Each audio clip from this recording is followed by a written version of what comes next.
I'm Andrei Parquez, and I had my OJT at Inventive Media as a front-end web developer. Before joining, I honestly thought I already knew a lot about programming. I've studied different languages, worked on a few projects, but this experience made me realize there's still so much more to learn. What I really appreciated was how hands-on the training was.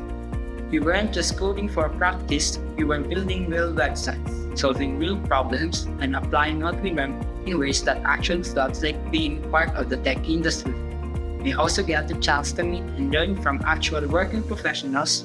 Hearing their experiences, getting direct feedback, gave me a better understanding of what it's really like out there in the field. Inventive Media didn't just improve my skills, it gave me a new perspective, and for that, I'm truly grateful.